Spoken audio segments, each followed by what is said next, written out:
जो seize fire का जो इनिशिएटिव है वो इंडिया की तरफ से नहीं, वो पाकिस्तान की तरफ से है। In other words, it is honourable surrender of Pakistan.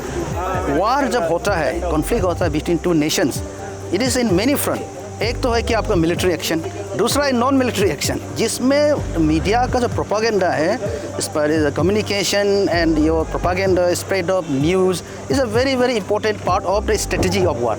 जहाँ तक हमारा मानना है कि जो भी रिपोर्ट इंडियन मीडिया ने दिया है, particularly the achievements of the Indian arm forces, मेरे ख्याल में वो तो 99% सही थे।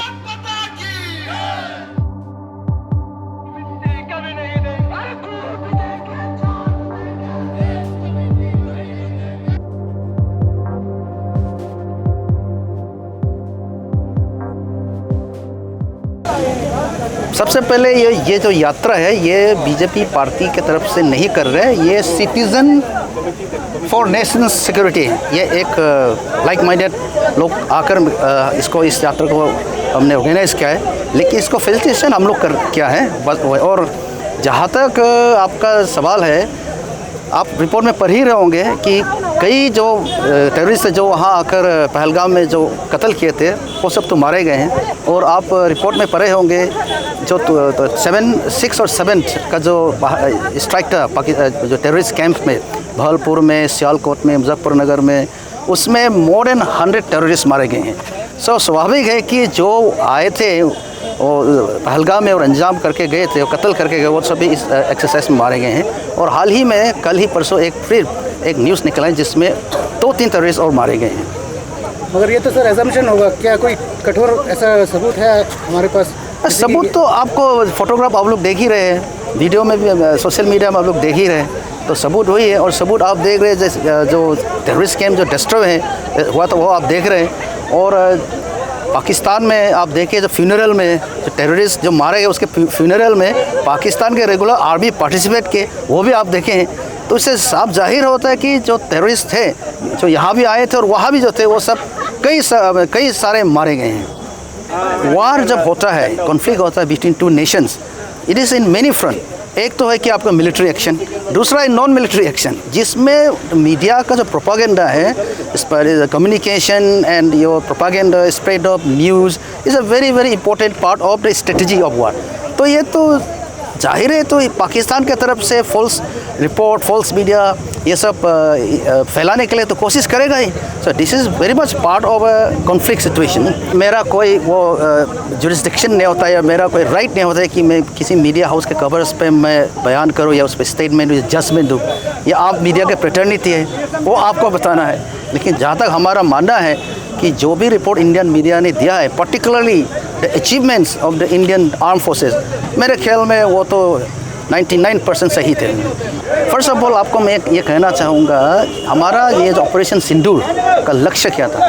ऑपरेशन सिंदूर का लक्ष्य था कि हम फर्स्ट जो टेररिस्ट आए थे पहलगाम में, जो अंजाम करके गए, जो कत्ल करके गए थे, मर्डर करके गए थे, उनके अगेंस्ट एक्शन लेना है। दूसरा है कि जो टेररिस्ट का जो फैक्ट्री है उन पर एक्शन लेना है। तीसरा है कि जो टेररिस्ट स्पॉन्सर करता है उन पर भी एक्शन लेना है।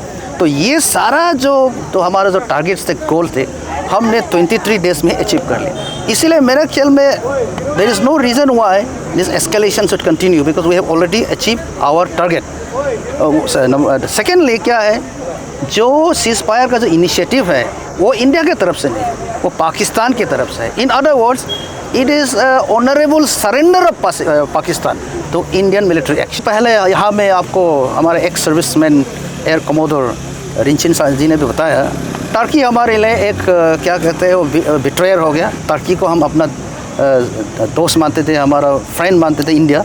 उसको पहले भी हमने कई समय पर मदद की, लेकिन इस बार पाकिस्तान और इंडिया के कन्फ्लिक्ट में टर्की पाकिस्तान के साथ देकर ये साबित कर दिया कि टर्की आज के तारीख में हमारा वेल विशर नहीं है, वो हमारा फ्रेंड नहीं है ना। मेरे ख्याल में ऐसा तो स्टेटमेंट तो नहीं था। जब मैंने भी उस स्टेटमेंट को सुना था, उनका कहना था ये था कि नॉर्थ ईस्ट का जो स्ट्रेटेजिक जो लोकेशन है, अगर कहेंगे जोग्राफिकल लोकेशन को देखेंगे तो it is connected by the chicken neck, जो 22 किलोमीटर कॉरिडोर है, तो which is a very fragile connection. तो ये कहता कि अगर उसको कटअप कर दिया तो नॉर्थ ईस्ट कटअप हो जाता है। सो इसीलिए चाइना और जहाँ तक बांग्लादेश का जब सवाल है, जब जो पॉलिटिकल अगर आप देखेंगे सिचुएशन को, तो नॉर्थ ईस्ट थोड़ा फ्रेजाइल सिचुएशन में पड़ता है। लेकिन मैं ये बताना चाहूँगा सभी को और दुनिया को भी और बांग्लादेश को भी कि इंडियन आर्म फोर्सेस इतना स्ट्रॉन्ग है। हमारा जो बांग्लादेश का बॉर्डर है, it is under the BSF। हमारा यहाँ का जो अरुणाचल बॉर्डर है, ये ITBP के अंदर है। Then we have the Indian army, Assam rifles. तो it is not so easy कि आप चाह तो हम नॉर्थ ईस्ट को कैप्चर कर लेंगे, ऐसा हो ही नहीं सकता। बल्कि रादर इंडियन आर्मी और इंडियन आर्म फोर्सेस ही बांग्लादेश को कैप्चर कर सकते हैं। पर्टिकुलरली आपका जो चिटागोंग एरिया है, वो तो हमारे इंडिया के बहुत करीब है। इवन इंडियन आर्मी और Indian arm forces march down, वो तो हम लोग कैप्चर कर लेंगे। So I think those are speculation and those speculation they are not based on actually hard facts.